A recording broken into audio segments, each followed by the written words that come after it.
Nous n'avons jamais été exposés à ces gammes de fréquences-là par le passé. Cette histoire-là n'est juste qu'une affaire de gestion des risques. Et chacun gère son risque, hein, à condition qu'il soit dûment informé. Pourquoi on n'en entend jamais parler de ces problématiques dans les médias? Tout simplement parce que les lobbies de la radiotéléphonie possèdent la plupart des médias de grand public.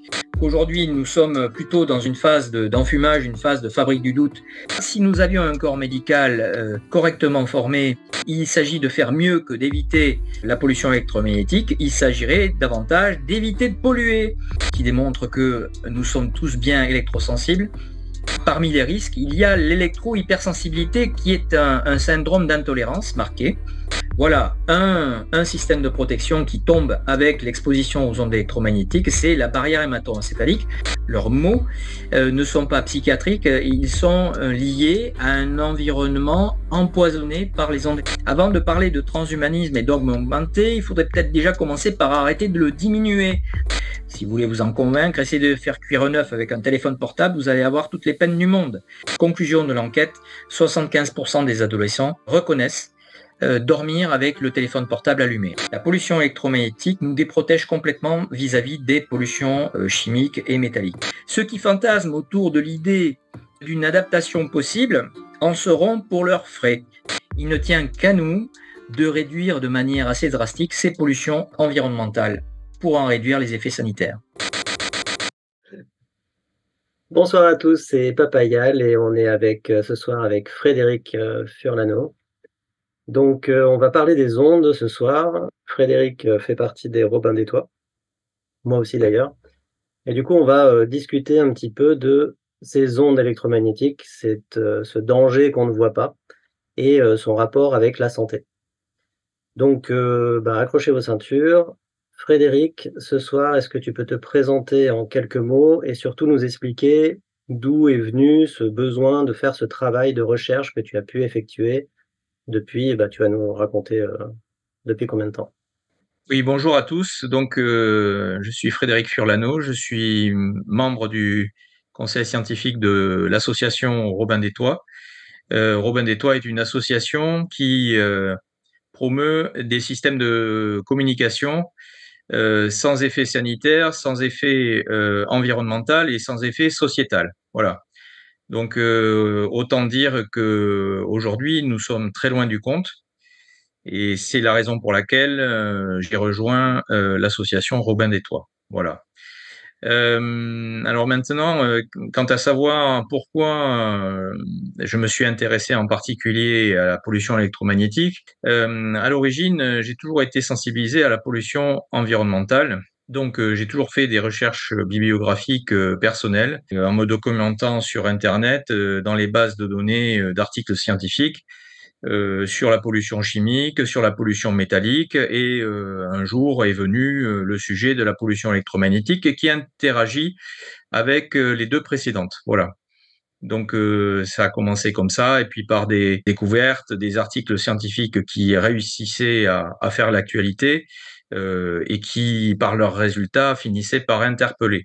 Après, ce qui m'a réellement motivé, c'est que à force d'entendre des gens doctement diplômés avec des titres de professeur de ci, professeur de là, nous expliquer que circuler, il n'y a rien à voir, aucun danger démontré avec les ondes électromagnétiques.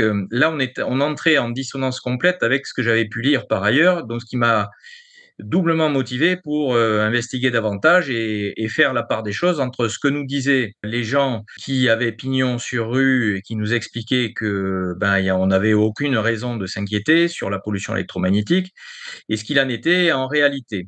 Voilà. Et comme la bibliographie scientifique est essentiellement en anglais, et quand je comprends parfaitement l'anglais, je n'ai pas eu de difficulté à vite me rendre compte du niveau d'enfumage auquel nous étions soumis. Alors là où nous sommes, sans excuse par rapport à cette problématique, c'est qu'on nous resserre les mêmes techniques de fabrique du doute que dans le passé, avec les scandales précédents, comme le scandale du tabac, le scandale de l'amiante. On n'a même plus l'excuse de la nouveauté. On est face à une problématique qui est maintes fois répétée, pour masquer, gagner du temps en définitive, hein. L'objectif, c'est de gagner du temps parce que tôt ou tard, la réalité s'imposera, le danger et le problème sanitaire global s'imposeront. Mais si l'industriel pouvait gagner encore 10 ou 20 ans, c'est 10 ou 20 ans de gagner. Quand bien même l'industriel serait poursuivi et ensuite éventuellement condamné, les pénalités qu'il prendrait, éventuellement, seront toujours inférieures au chiffre d'affaires qu'il aura fait entre-temps. Donc, c'est gagnant-gagnant. Aujourd'hui, c'est parce que les hommes et les femmes de bonne volonté ne s'occupent pas des communs que s'installe tranquillement la tyrannie. Ça fait des années et des années qu'il y a des gens qui expriment des problématiques dans ce domaine-là, mais c'est systématiquement étouffé parce qu'il y a des histoires de gros, gros, gros sous. On est d'accord là-dessus? Oui. Bon, après, on est sur une problématique aussi multiple, hein. Les ondes électromagnétiques, ça ne concerne pas que la santé publique, hein. Ça concerne aussi des principes technologiques qui, en fait, pour résumer, nous sommes face à une problématique qui est essentiellement politique. Je m'explique. Le déploiement de la 4G aujourd'hui tel qu'il est fait n'est toujours pas rentable pour les opérateurs. Et on parle déjà de la 5G en plein déploiement et on anticipe déjà sur le futur déploiement de la 6G. Je précise, 5G et 6G, on n'est pas prêt d'en voir le début d'une rentabilité économique. Donc on voit bien que ce qui motive ces déploiements frénétiques, tels des incontinents qui ne peuvent pas s'empêcher de surenchérir sur la technologie suivante, on voit bien que ce qui motive là n'est absolument pas des raisons économiques, financières, des gains particuliers. Non, on est sur des choix purement politiques. Voilà, ça il faut bien l'avoir en tête. Quand il a été question de vendre aux opérateurs français les gammes de fréquences 5G, souvenez-vous, vous trouvez dans la presse les articles où vous voyez Martin Bouygues qui était pas spécialement pressé d'engager le déploiement de la 5G parce qu'il savait, comme tout le monde, que là, on est sur une technologie dont le retour sur investissement se fera au mieux sur plusieurs décennies.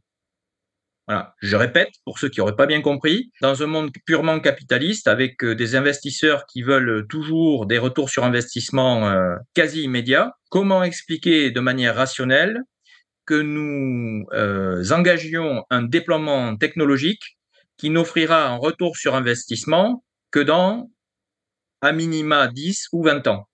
Voilà. Donc ça démontre à soi seul que nous sommes face à une problématique purement politique. Voilà. Et derrière la politique, que se cache-t-il? Ben, notamment la monnaie. La monnaie. Je ne vais pas m'étendre sur les aspects sociétaux, sur la surveillance, etc. Ça, d'autres beaucoup plus doués que moi sauront en développer. Mais la monnaie numérique, hein, le fameux euro numérique, ne pourra fonctionner qu'avec la 5G puis la 6G. Voilà. Et c'est la raison pour laquelle tout le monde psychote tant pour déployer, quoi qu'il en coûte, malheureusement avec tous les effets sanitaires collatéraux.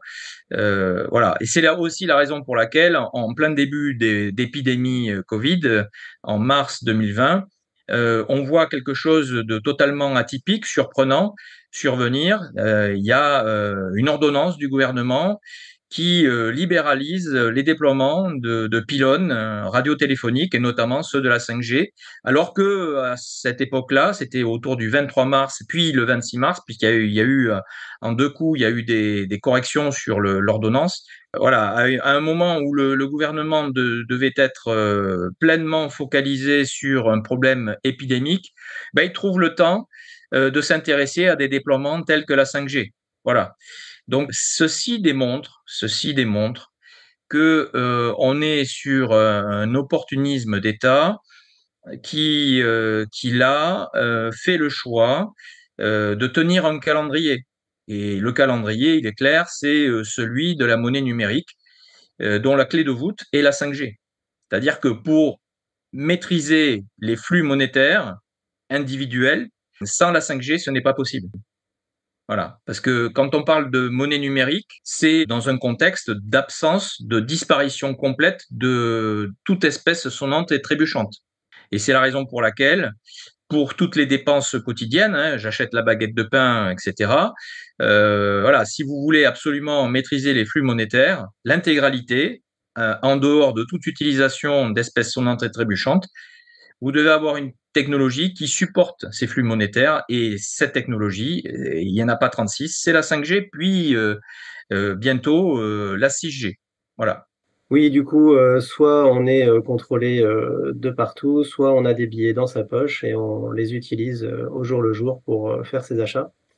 C'est important d'être encore autonome, au maximum, tant qu'on le peut. Donc on va vous laisser présenter, votre, diaporama et on se retrouve juste après pour quelques questions. Alors, vous avez compris, il s'agit là d'une petite intervention assistance à personne en danger. Parce que, a priori, vu qu'il n'y a aucune communication officielle sur le risque électromagnétique, les personnes pensent que tous les petits joujoux à connexion sans fil sont sans risque sanitaire. Et en réalité, tout ceci est absolument faux. De la même façon, on parlera aujourd'hui non plus de téléphone portable, mais plutôt d'ordiphone, hein, ceux qu'on appelle avec l'anglicisme smartphone, que les gens passent leur temps à regarder à longueur de journée. Et donc là, on voit bien que depuis l'arrivée de ces petits joujoux électroniques, on a le monde entier qui a baissé la tête depuis, en gros, l'année 2008-2009. J'aimerais attirer votre attention sur le fait que cette petite vidéo n'a rien d'alarmiste. Elle ne fait que refléter la réalité d'une situation qui est particulièrement toxique pour la santé publique. Donc en fait, elle a uniquement pour vocation, à l'image des panneaux de sécurité routière sur le bord des routes, il s'agit simplement d'une alerte pour se ressaisir. Voilà. Et en aucun cas pour faire peur ou pour faire penser à un danger extravagant qui n'existerait pas. Avant d'introduire mon propos purement scientifique, j'aimerais aborder la question de progrès.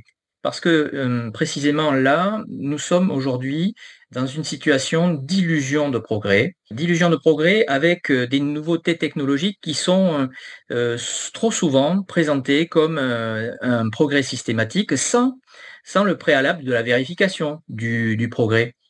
Et en particulier, l'analyse du ratio bénéfice-risque, hein, qui devrait précéder le statut de progrès pour toute nouveauté technologique. De cette analyse bénéfice-risque, on devrait, par cette analyse et par ces bénéfices éventuellement très supérieurs au risque, alors arriver au statut de progrès, mais pas avant. Et en tout cas, faire une analyse complète des risques sans tabou. Pas comme aujourd'hui, où on vous présente des nouveautés technologiques, en particulier les technologies sans fil, qui sont abordées que sous l'angle des bénéfices et jamais sous l'angle des risques. Alors là, on est en plein dedans avec les déclarations de notre président de la République au moment de la décision politique du déploiement de la 5G, avec des éléments de langage, avec l'ironie sur la lampe à huile, vers âge de la lampe à huile vers lequel il ne faudrait surtout pas retourner, le mépris d'un choix de vie, par exemple la stigmatisation des Amish. Voilà, on est avec ce genre de d'oukase, on est dans l'inversion accusatoire permanente. Et cette décision politique, le plus triste de l'affaire, elle intervient le 15 septembre 2020, à un moment où les études d'impact n'ont pas été réalisées. Voilà. Donc ça, c'est quand même assez préoccupant, c'est-à-dire qu'on a un politique qui ne s'appuie pas sur le rationnel, qui ne s'appuie pas sur la science, et prend sa décision politique avant même que l'agence de sécurité sanitaire, la dénommée ANSES, ait formulé un avis.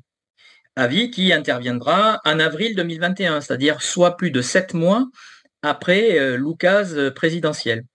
Voilà. Et dans cet avis, produit par l'ANSES, dont je rappelle que le directeur est nommé par le personnage précédent, dans cet avis, l'ANSES déclare que la 5G ne présenterait pas de risque nouveau pour la santé au vu des données disponibles. Et dans la même page, où il ne semblerait pas y avoir de risque nouveau, l'ANSES déclare que, en fait, en réalité, elle ne disposerait pas de données suffisantes, on le voit en bas de cette diapo, de données suffisantes pour conclure à l'existence ou non d'un risque pour la santé. Voilà, on se moque un petit peu du monde. Donc, Ensuite, j'aimerais introduire la question de la complexité technologique qui est structurellement antidémocratique, précisément parce que la démocratie suppose une décision libre et éclairée et sans aucune influence de tierces parties, notamment de parties privées. Et donc là, dans une société ouvertement pro-technologique, religieusement pro-technologique, on a affaire à une dynamique qui bloque toute réflexion, qui bloque toute investigation alternative pour investiguer notamment les aspects des risques, tout le spectre des risques, sans aucun tabou. Et donc, on arrive à des décisions politiques qui sont prises sans même avoir assuré le préalable nécessaire qui est la vérification des bénéfices et surtout des risques pour la santé publique. Voilà. Et donc là, cette complexité technologique est telle qu'aujourd'hui, le politique qui prend sa décision ne peut pas prendre sa décision sans faire appel à des conseils. Le problème, c'est que ces conseils, personne ne vérifie l'absence de lien d'intérêt de ces conseils avec le produit sur lequel ils sont censés produire un avis pour dire s'il y a un risque sanitaire ou pas. Et donc, c'est ce que je résume ici sur cette diapo, c'est que la complexité impose de maîtriser la compréhension de ces techniques. Et aujourd'hui, dans un monde basé sur une délégation de représentativité, eh bien, tous les politiques se réfèrent à des conseils dont ils n'ont pas vérifié l'indépendance en termes de lien d'intérêt avec les produits sur lesquels ils sont censés formuler un avis. C'est la raison pour laquelle il ne peut pas y avoir aujourd'hui, dans une société pro-technologique, il ne peut pas y avoir de vraie démocratie. Et donc, le système de délégation politique est parasité par des liens d'intérêt, voire des conflits d'intérêts.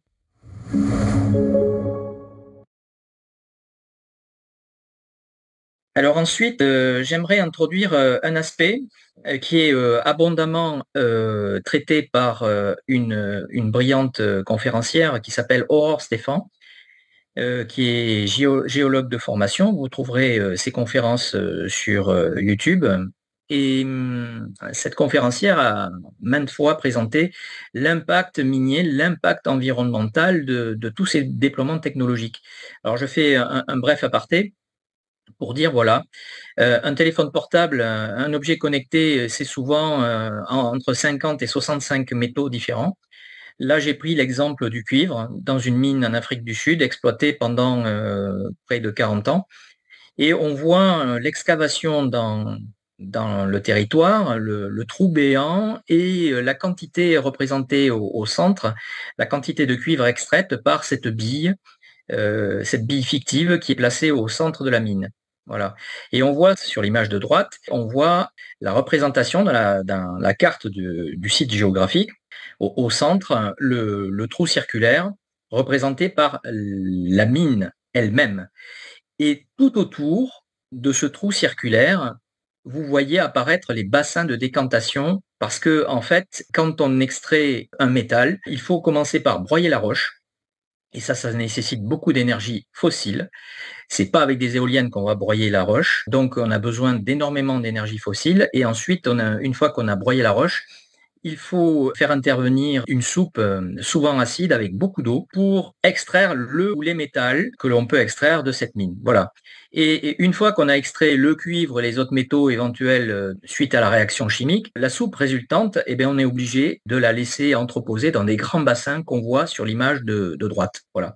Donc l'emprise de la mine, c'est pas seulement le trou béant pour extraire la roche, c'est également tous les bassins de décantation avec des produits chimiques extrêmement toxiques. Voilà. Alors je vous laisse imaginer si dans le secteur où vous avez des nappes phréatiques, l'état des nappes phréatiques suite à cette intervention. Voilà. Donc, et tout ça, ça découle de l'utilisation de nos merveilleux objets connectés. Bravo la dématérialisation. Ceux qui croient encore à la dématérialisation avec ce genre de technique, les gars, c'est pas parce qu'il n'y a pas de papier que c'est dématériel. Hein. C'est dématérialisé, c'est faux. C'est encore plus impactant pour l'environnement du fait de ces techniques d'extraction de la ressource nécessaire à fabriquer tous ces composants.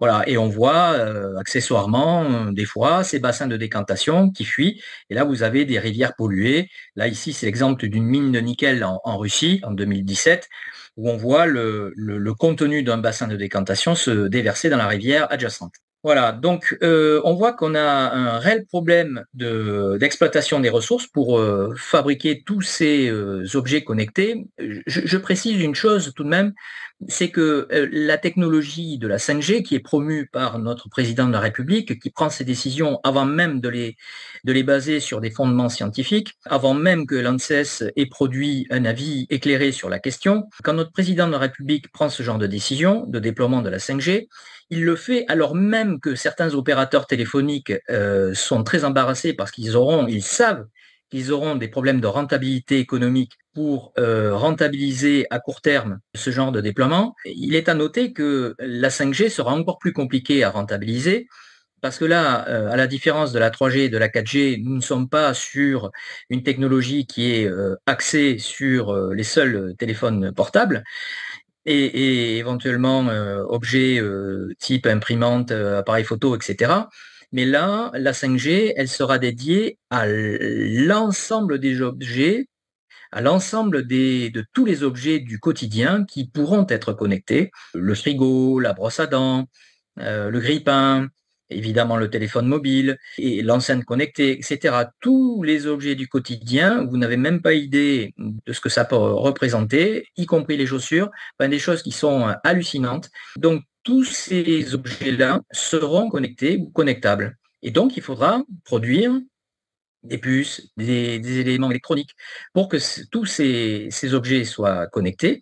Et donc, on va assister à une explosion de la captation des métaux dans le milieu naturel. Et là, on voit une illustration de ça, avant même le déploiement de la 5G, pour dire l'emprise que nous avons sur la pression en termes d'extraction sur le milieu naturel. Là, on a l'exemple de l'or, où on voit le cube jaune à côté de l'Arc de Triomphe, matérialisant l'or extrait par l'humanité depuis l'Antiquité. Et sur cette quantité d'or, là, avec un cube de 22 mètres de côté, il faut retenir que les 2 tiers ont été extraits depuis 1950 seulement. Et là, on s'apprête à faire encore plus que depuis 1950. Voilà, c'est juste du délire. Voilà. Donc, notre problématique aujourd'hui est plus que sanitaire. Le caractère sanitaire des utilisateurs, évidemment, que je vais abondamment développer et rentrer dans le détail, mais il faut bien garder à l'esprit que nous avons là une problématique environnementale sur les zones d'extraction et une problématique sociétale parce que tous ces objets connectés sont fabriqués par une main-d'œuvre qui est surexploitée loin des yeux, loin du cœur, dans des pays où les conditions sociales sont manifestement pas les mêmes qu'en Occident et où il y aurait beaucoup de choses à redire en termes de droits de l'homme. Voilà. Donc il y a une question profondément éthique du fait de ces aspects, à la fois sociétaux, environnementaux et sanitaires. Alors maintenant, je vais expliquer un petit peu ce qu'est une onde électromagnétique pour après rentrer dans le détail des ondes électromagnétiques artificielles. Et mon propos ne traitera que de l'effet sanitaire des ondes électromagnétiques artificielles. Je précise cet aspect-là parce que il est évident que nous baignons tous dans les ondes électromagnétiques naturelles depuis des millions d'années. Donc le sujet n'est pas l'effet des ondes électromagnétiques naturelles. Le sujet de cette vidéo est exclusivement les effets sanitaires des ondes électromagnétiques artificielles que nous voyons déployer massivement depuis, en gros, la fin des années 90, une explosion de déploiement qui a été précédée, évidemment, d'une petite introduction à partir des années 50 du siècle précédent. Alors, pour retenir ce que pourrait être une onde, je vais reprendre l'image du jet d'un caillou sur un étang. Vous lancez un caillou sur un étang et vous voyez des ridelles concentriques s'éloigner du point d'impact. Et là, vous voyez matérialiser la propagation d'une onde concentrique. Il s'agit d'une onde de hauteur d'eau qui va se propager en s'éloignant du centre de l'impact et qui va se propager en s'atténuant au fur et à mesure que l'onde s'éloigne du point d'impact. Voilà, il y a une atténuation qui est due essentiellement à une dissipation de l'énergie, une dissipation mécanique de l'énergie. Voilà. Ensuite, je vais prendre un parallèle avec l'onde acoustique. Quand je parle, ma bouche émet des variations de pression qui se propagent dans les trois directions et qui, en arrivant à vos tympans, produisent un effet sur la membrane du tympan, qui est comme un tambour, et qui va transformer ce signal acoustique en signal électrique qui va être ensuite interprété par votre cerveau. Voilà. Et donc, c'est comme ça qu'on peut se parler et qu'on peut s'entendre. Et donc là, il s'agit dans ce cas-là, pour l'onde acoustique, qui n'a rien à voir avec l'onde électromagnétique, pour l'onde acoustique, il s'agit d'une propagation de variation de pression dans l'espace. Et comme pour la surface de l'eau de l'étang, il est évident qu'avec la distance, cette onde va s'atténuer dans l'espace au point qu'il ne viendrait jamais à l'idée de quelqu'un de parler à une autre personne à 1 kilomètre de distance, parce que là, tout le monde a compris que personne n'entendra rien. Voilà. Et ça, c'est du fait de l'atténuation du signal. Eh bien, pour les ondes électromagnétiques, le process est similaire. Nous avons une fluctuation d'une grandeur physique qui, cette fois-ci, n'est pas une variation de pression, n'est pas non plus une hauteur d'eau, mais là, dans ce cas-là, est une variation d'intensité de champ électrique et de champ magnétique. Donc, cette propagation, elle se fait dans l'espace, dans les trois directions. La petite nuance par rapport aux deux précédentes, c'est que cette propagation n'a pas besoin de support matériel pour se propager. Elle peut intervenir également dans l'espace où on a le vide le plus parfait.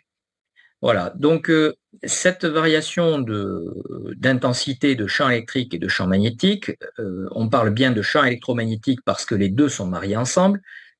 Une variation par exemple, de courant électrique produira un champ magnétique, c'est ce qu'on a dans un électroaimant, et une variation de champ magnétique, par exemple la dynamo de vélo, on fait tourner un aimant au centre d'une bobine électrique, et la rotation de cet aimant fait tourner donc le champ magnétique et fait varier le champ magnétique, et donc produit un courant qui produira lui-même un champ électrique. Donc, dans ce cas-là, on voit bien que les deux vont bien ensemble, la variation de l'un entraîne la variation de l'autre. Et donc, dans ce cas-là, ce qui caractérise les ondes électromagnétiques, comme toutes les autres ondes, notamment, c'est la longueur d'onde, qu'on voit ici sur le schéma, représenté par le signe grec lambda, qui est la distance entre deux crêtes consécutives. Voilà. Et on s'intéressera beaucoup à cette longueur d'onde parce qu'elle permettra de caractériser, entre autres, un élément de protection contre la pollution électromagnétique. Alors, je résume la situation. Il n'y a pas 50 000 possibilités de se protéger. Contre une pollution électromagnétique, ça sera la cage de Faraday.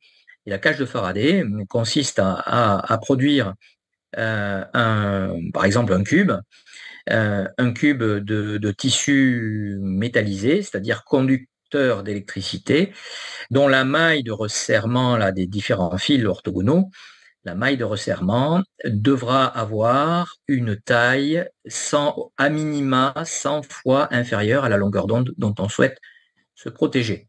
Alors par exemple, quand vous avez une longueur d'onde de 2,4 GHz, qui est la longueur d'onde classique là, des téléphones mobiles ou du four micro-ondes, eh bien, cela veut dire que pour être protégé à 99% du champ électromagnétique extérieur, il faudra avoir un maillage dont la taille caractéristique de la maille sera au plus haut égale à 1 mm. Voilà, 100 fois inférieur à 11 cm. Voilà. Donc ensuite, ce qu'il faut retenir sur la caractérisation des ondes, c'est on va parler, donc une fois qu'on a introduit la longueur d'onde, on va pouvoir éventuellement parler de la fréquence. La fréquence, c'est le nombre d'oscillations chaque seconde et l'unité, c'est le Hertz. Voilà. Et donc, une oscillation par seconde, c'est 1 Hertz, 1000 oscillations par seconde, c'est 1 kHz, 1 million d'oscillations chaque seconde, c'est 1 MHz, et 1 milliard d'oscillations chaque seconde, ça sera 1 GHz. Vous voyez, il y a un préfixe qui intervient juste avant l'unité du Hertz pour caractériser de quel multiple on parle. L'unité du champ électrique sera caractérisée en volts par mètre et l'unité du champ magnétique sera caractérisée en Tesla. Voilà.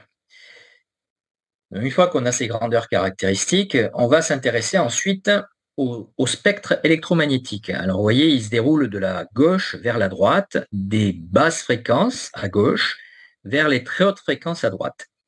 Ce spectre électromagnétique est découpé en deux grands domaines, le domaine des rayonnements non ionisants et le domaine des rayonnements ionisants. Alors aujourd'hui, cette jonction se fait sur les ultraviolets, l'UVA est dans le domaine non ionisant, l'UVB est dans le domaine ionisant. Alors, tout le monde est à peu près d'accord aujourd'hui pour reconnaître que les rayonnements ionisants sont toxiques pour la santé. En revanche, il y a un débat, je devrais dire un enfumage, quant à la toxicité des rayonnements non ionisants. Voilà. Il est clair que, comme toutes les frontières, il n'y a pas de limite abrupte entre un domaine qui serait toxique et l'autre côté, un domaine qui serait non toxique. Ce qu'il faut retenir, c'est que le processus de toxicité est simplement différent d'un cas à l'autre. Alors, nous allons nous intéresser en particulier à différentes parties de ce spectre. Sur les basses fréquences, la zone entre 10 kHz et 100 kHz, qui correspond à la zone des courants porteurs en ligne, notamment le système Linky. Et ensuite, la partie entre à peu près 1 GHz et à peu près 10 GHz, qui correspond à l'actuelle téléphonie mobile, actuelle et future téléphonie mobile, puisque la 5G devrait démarrer avec l'utilisation de la bande au-dessus de 3,5 GHz. Alors, vous noterez que dans ce spectre des fréquences, nous avons la lumière du Soleil. Et oui, la lumière du Soleil est une onde électromagnétique. Et il n'a échappé à personne que rester trop longtemps au Soleil, en particulier l'été, c'était pas une bonne idée au niveau sanitaire. Eh bien, sur le même principe, rester exposé en permanence aux ondes électromagnétiques, même de plus basse fréquence que la fréquence de la lumière visible, centrée sur le jaune, c'est pas non plus une très très bonne idée. Voilà. Donc aujourd'hui, ce qu'il faut retenir, c'est que nous n'avons aucun capteur. Le vivant n'a aucun capteur sur les ondes électromagnétiques artificielles, et alors que nous avons à peu près tous un capteur, en tout cas les mammifères, un capteur sur une onde électromagnétique naturelle, qui est la lumière du Soleil, pour la bonne et simple raison que dans le processus de sélection naturelle, le fait d'avoir la vue permettait de se protéger des prédateurs et donc permettait d'assurer la survie de l'espèce. Voilà. Et si nous n'avons jamais acquis de capteurs sur les ondes électromagnétiques artificielles, c'est-à-dire notamment dans la gamme de fréquences 1 GHz à 10 GHz, c'est que parce que, par définition, nous n'avons jamais été exposés à ces gammes de fréquences-là par le passé. Voilà. Donc, nous sommes en quelque sorte la première génération à être exposée autant à ces gammes de fréquences depuis l'utérus jusqu'à l'âge adulte. Autre information importante sur ce spectre de fréquences qui permettra de comprendre les enjeux industriels.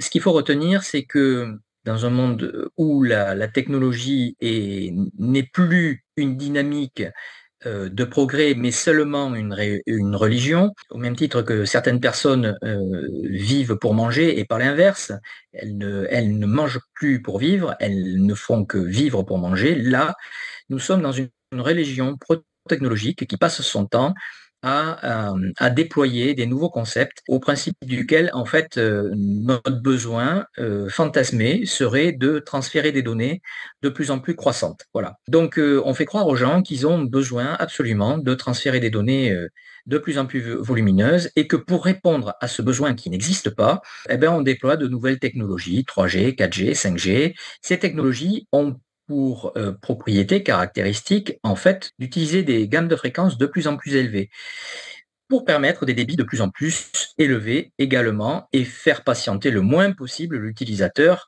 qui ne tolérerait pas des temps d'attente de téléchargement supérieurs à 30 secondes. Voilà. Donc retenez une chose, c'est que plus vous voulez des débits de données élevés, plus il vous faudra augmenter la fréquence d'utilisation. Voilà. Alors, je parle de délire parce que effectivement, Aujourd'hui, on fait la promotion de la 5G pour faire croire à l'utilisateur peu exigeant qu'il bénéficiera d'un progrès sans précédent pour télécharger un film ultra haute définition dont il pourra se régaler sur son écran de 12 cm de diagonale, sans même qu'il se soit posé la question au préalable: quel pourrait être l'intérêt de télécharger un film ultra haute définition sur un écran qui fait 12 cm de diagonale? N'aurait-on pas pu se satisfaire d'une définition très largement inférieure et donc de débit de données très largement inférieur pour regarder un film en tout confort sur un écran de 12 cm de diagonale? Voilà. Donc la question est posée. Nous n'avons pas grand-chose contre les technologies mobiles. Nous avons en revanche beaucoup de choses à redire sur la manière dont elles sont utilisées. Et donc il y a une espèce d'orgie à vouloir les utiliser plein pot, sans discernement, tout en polluant toujours plus. Alors en polluant par la fabrication des objets et en polluant par leur usage. Quand on regarde le profil des utilisateurs dominants et qu'on se rend compte qu'en plus ce sont davantage des enfants que des adultes qui utilisent ces technologies H24 et sans discernement et sans limite, il y a vraiment de vraies questions à se poser. Voilà. Donc pour résumer sur cet aspect lien entre le spectre électromagnétique et la nécessité d'avoir des débits de données de plus en plus croissants pour télécharger des fichiers dont on a vu qu'il n'y avait pas nécessairement de pertinence à les télécharger, en tout cas en plein volume, j'attire votre attention sur le fait que pourquoi embêter la population avec des évolutions 2G, 3G, 4G, 5G, 6G, 26G, 52G, alors qu'en définitive, la lumière permettrait un débit optimal. Et quand je parle de lumière, il y a deux versions. La version canalisée qui s'appelle la fibre optique et la version non canalisée qui s'appelle le Wi-Fi. Voilà. Et dans les deux cas, vous avez un débit optimal qui est bien meilleur que les technologies 5G, 6G, 22G, 32G, et qui ne présente pas les inconvénients sanitaires de ces mêmes technologies. Alors ensuite, je vais introduire la notion de physique de base qui va vous expliquer un petit peu comment interagissent les champs électromagnétiques sur les particules chargées électriquement. Alors, je vais remonter au tube cathodique. Alors là, évidemment, les moins de 20 ans se référeront à leurs aînés et iront se documenter sur qu'est-ce qu'était un tube cathodique. Je rappelle que jusqu'à une période à peu près récente, les années 2005 à peu près, les gens regardaient leur télévision avec des téléviseurs à tube cathodique. Et la formation de l'image sur le tube cathodique était produite par un canon à électrons que l'on voit sur la partie gauche de l'écran, un canon à électrons qui émet un faisceau d'électrons, lui-même dévié par des champs électriques produits par les petites plaques métalliques bleues, les plaques métalliques verticales et horizontales, qui sont soumises à des champs électriques. En fait, on produit un mouvement oscillant de la gauche vers la droite ou de la droite vers la gauche et de haut vers le bas ou inversement, et qui fait que, en fait, le faisceau d'électrons va produire l'image que l'on voyait à l'écran et la renouveler 50 fois chaque seconde. Voilà. Et on voit bien là qu'on a bien une déviation de particules chargées électriquement, en l'occurrence là les électrons, déviation permise par un champ électrique variable appliqué sur les plaques verticales et horizontales bleu ciel.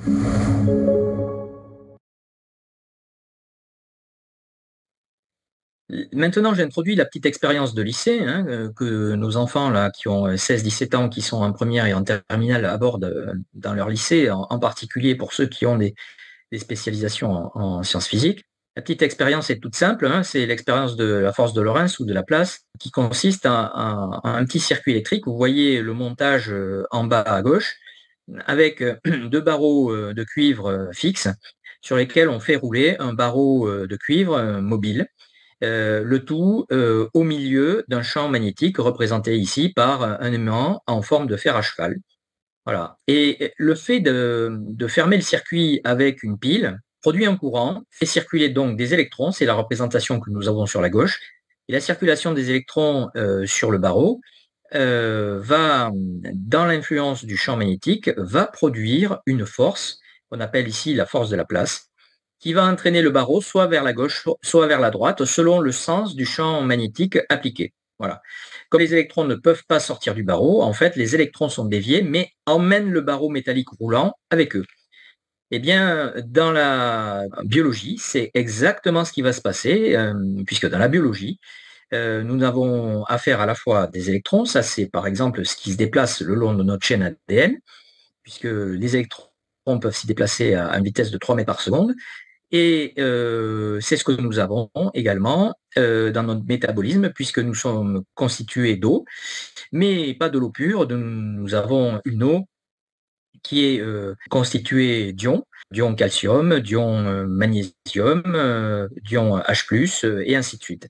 Voilà. Et donc tous ces ions, dans une ambiance électromagnétique plus ou moins oppressante, se trouveront déviés de leur trajectoire naturelle.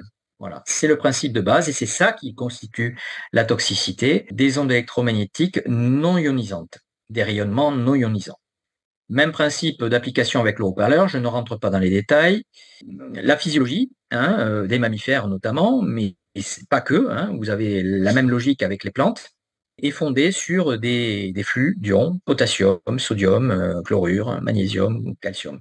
Et c'est ça qui fait la toxicité des ondes électromagnétiques artificielles dès lors que le sujet est exposé à une émission d'ondes électromagnétiques, très souvent d'ailleurs multifréquence. C'est ça qui amplifie le niveau de toxicité.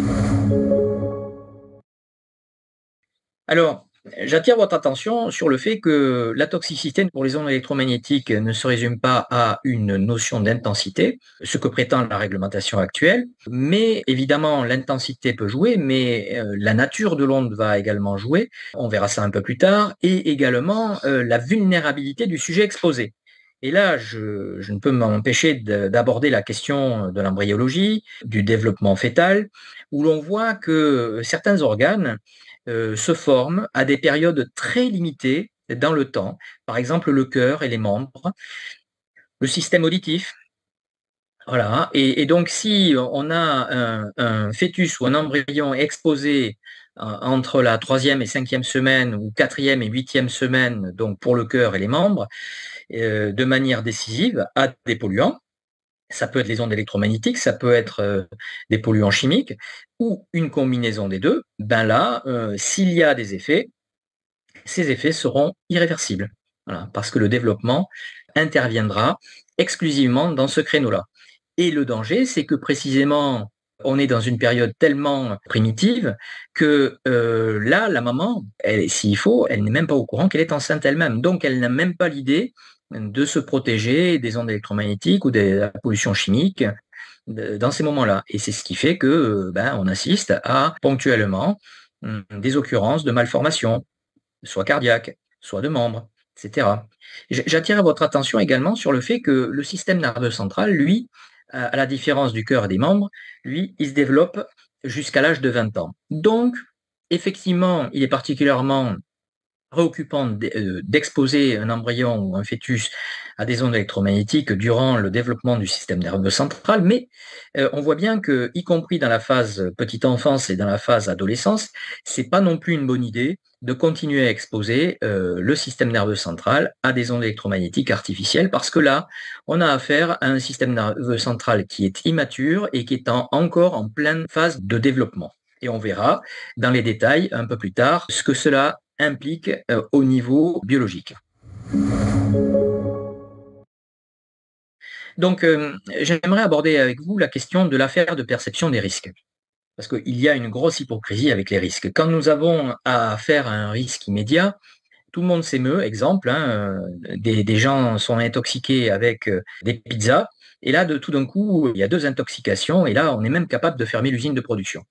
En revanche, quand des gens sont intoxiqués avec des pollutions environnementales du type chimie ou du type électromagnétique, alors là, curieusement, comme les effets ne sont pas toujours immédiats et comme le corps médical n'est absolument pas formé aux effets de ces pollutions, du coup, il n'est pas en capacité d'opérer un diagnostic pertinent, et du coup, on passe complètement à côté du risque.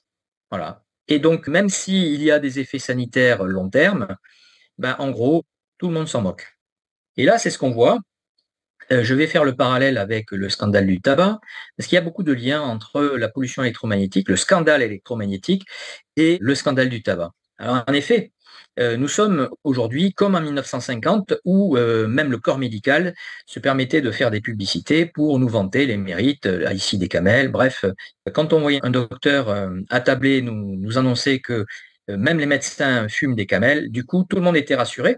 Et il y a une petite hypocrisie pour faire croire aux gens qu'en 2017, là c'est la Ligue contre le cancer qui nous dresse la liste de tous les toxiques contenus dans le tabac, et je passe sur ceux qui sont le produit de la combustion de la feuille de tabac, comme si en 1950, on n'était pas en mesure de déterminer et de définir le niveau de toxicité des naphthalènes, de la nicotine, du cadmium, de l'acrylinéine, de l'uréthane, du toluène, de l'arsenic, des phénols, du polonium 210, des styrènes, etc., du DDT. Bref, il est évident pour tout le monde qu'en 1950, la toxicité de tous ces constituants était parfaitement connue, mais il y avait une telle pression du lobby du tabac que ces informations étaient interdites à la population.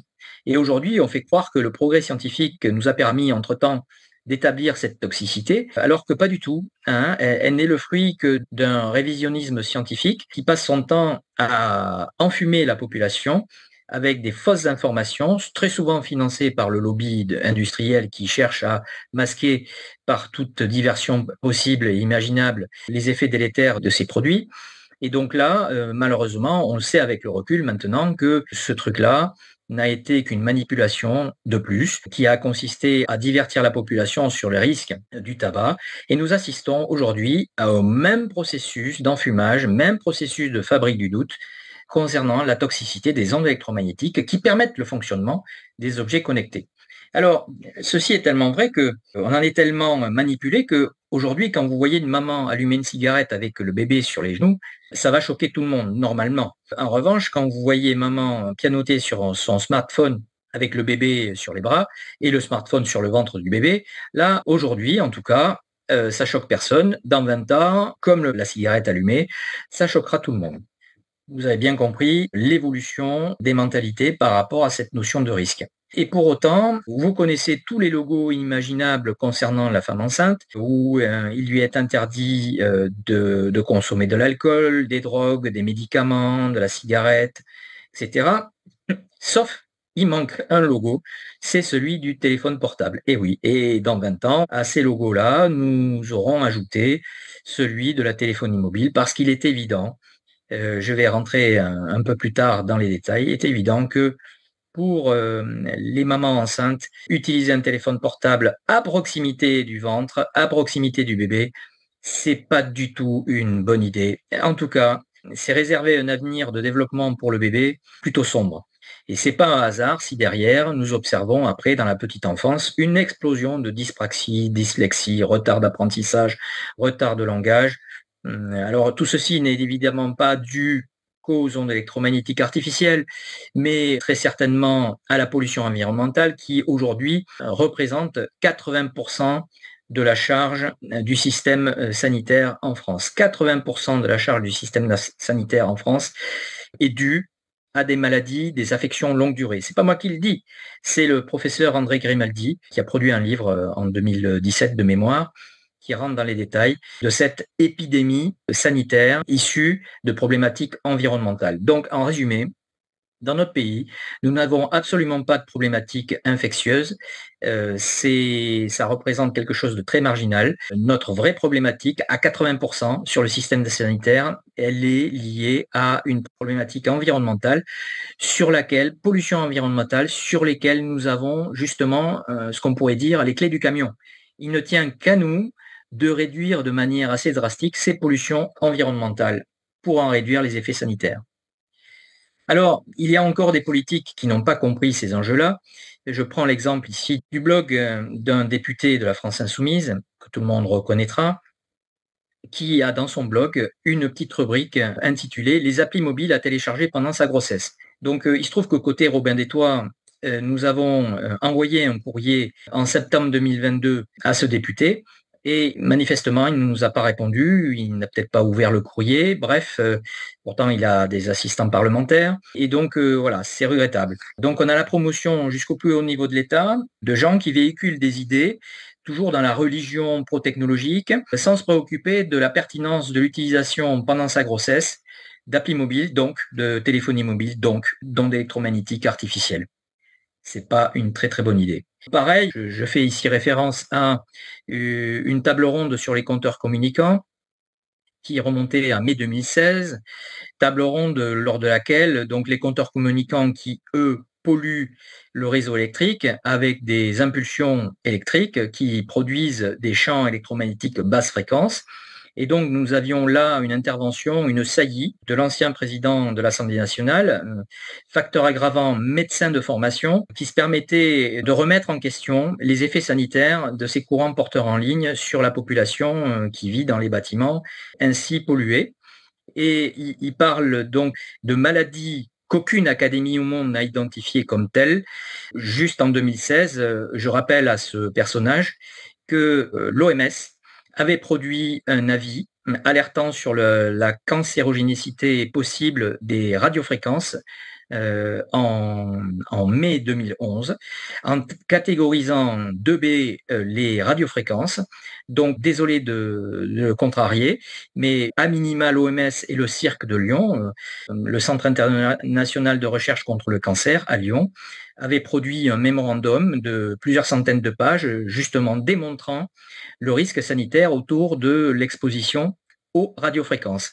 Et quand, de plus, on a la confirmation avec ce médecin de formation que l'électro-hypersensibilité dont il parle dans cet enregistrement à l'Assemblée nationale ne serait qu'une phobie. On a la confirmation que, en plus, le corps médical est désinformé, totalement désinformé, par rapport à ce qui se passe en termes d'intolérance aux champs électromagnétiques artificiels.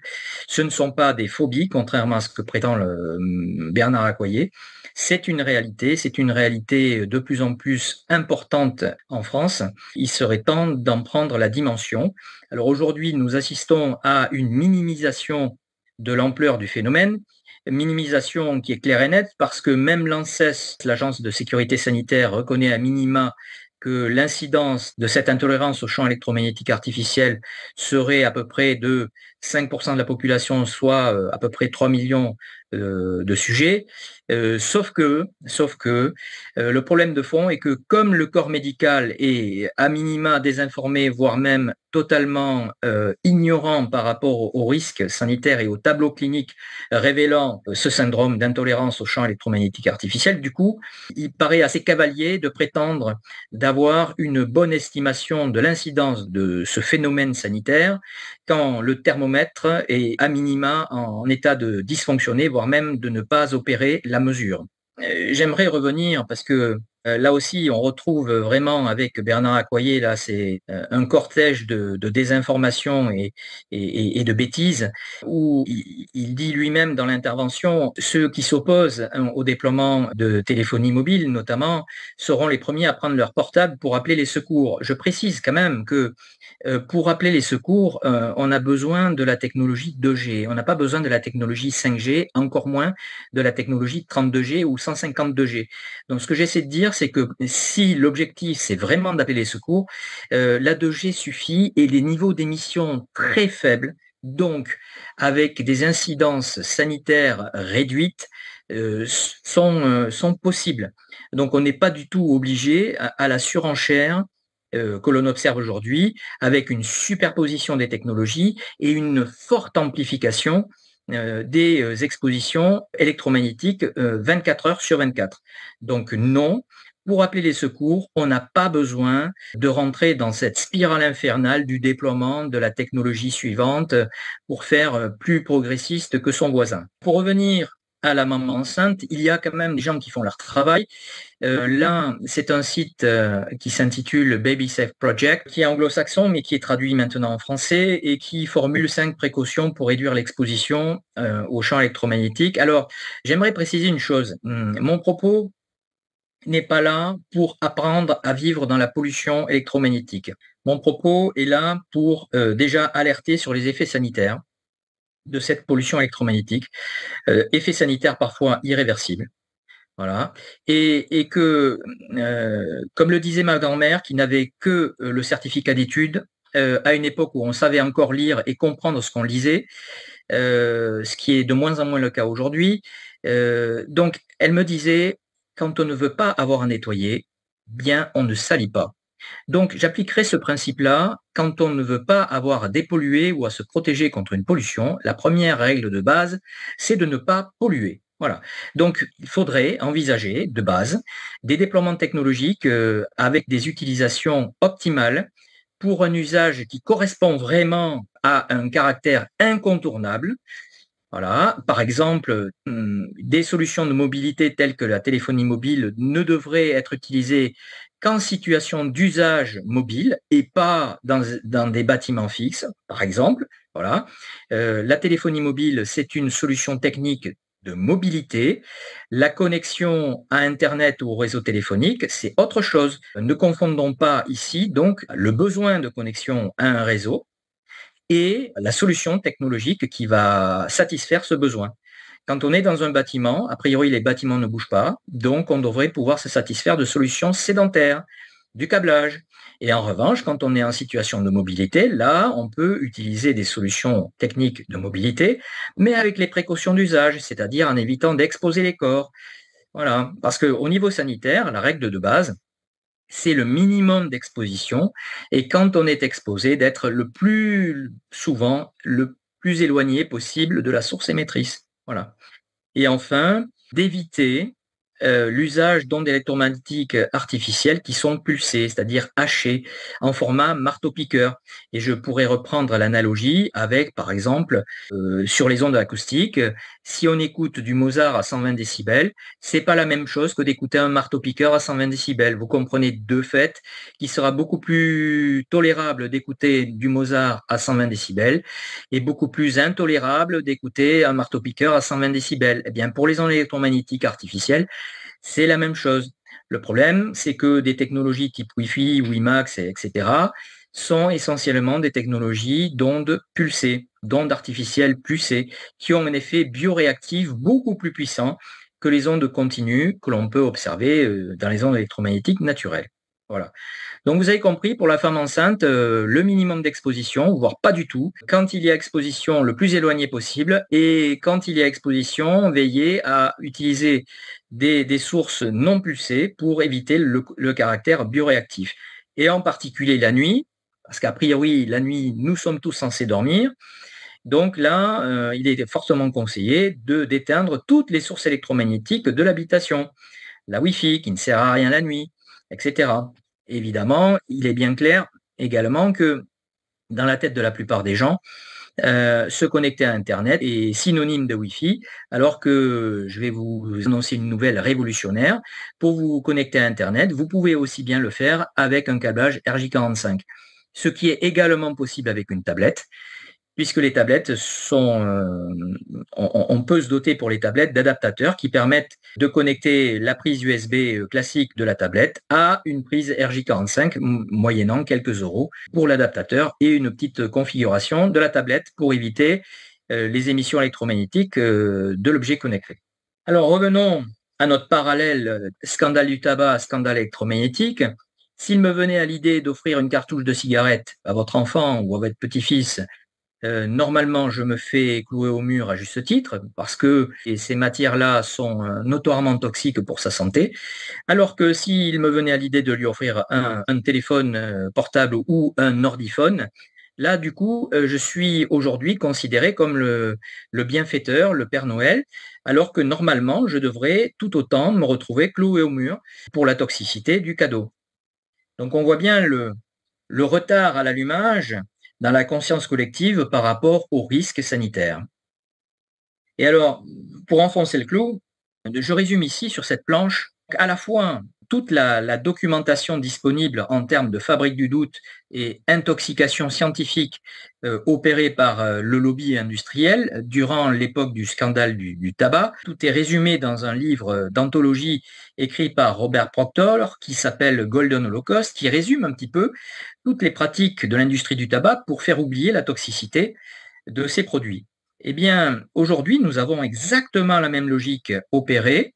Il suffit de remplacer tabac par ondes électromagnétiques ou objets connectés ou téléphone portable et vous avez les mêmes processus à l'œuvre. Nous avons également, dans les 2 scandales, nous avons le même facteur addictif et le même facteur de toxicité, à la différence près que pour le tabac, c'est la nicotine et pour le caractère addictif du téléphone portable, ben, on aura l'écran.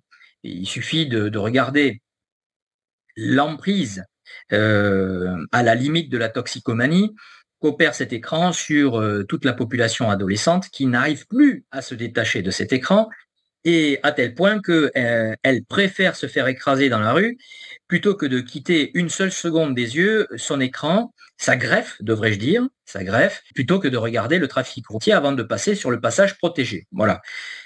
Parce qu'il y a bon nombre d'adolescents qui n'ont pas compris que passage protégé, ça ne voulait pas dire que c'était blindé. Hein, il fallait quand même jeter un œil.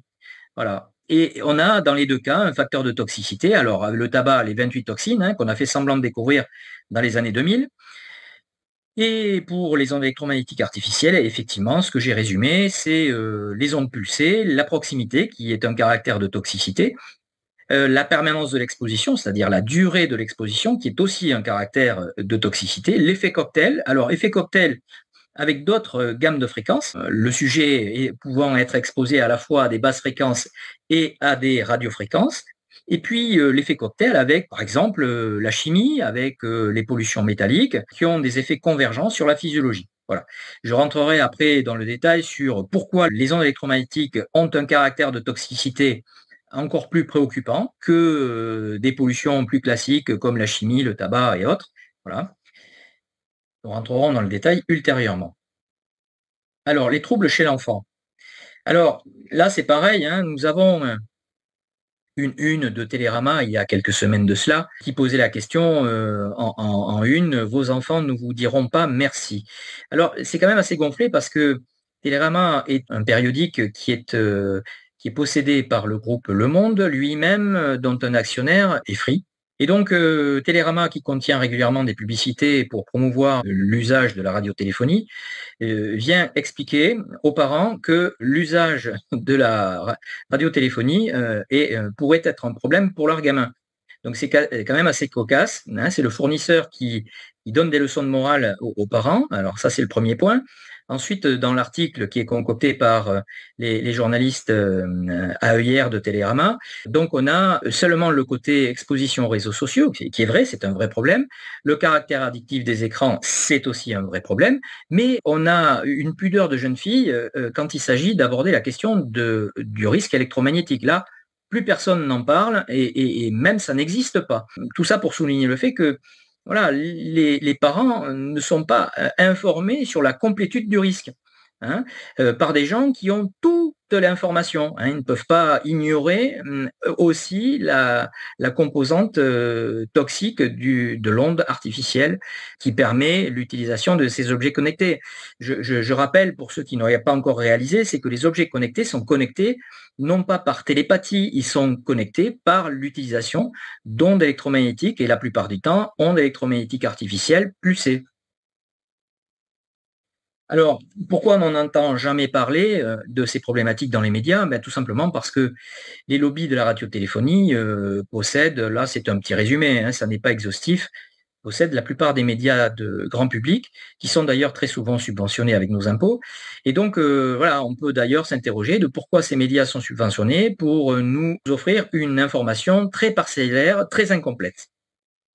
Alors subventionné, je prends un extrait là du 8 juillet 2020 où on voit dans Mediapart les milliardaires qui possèdent la presse plument l'État, où on voit que l'État octroie, là c'est en l'occurrence dans les Échos, 2 milliards d'euros pour subventionner les médias en 2020. Voilà. Est-ce normal? N'achèterait-on pas de l'influence? C'est la question qu'on pourrait se poser. Pourquoi, dans un monde notoirement capitaliste, pourquoi subventionne-t-on des activités qui sont notoirement non rentables?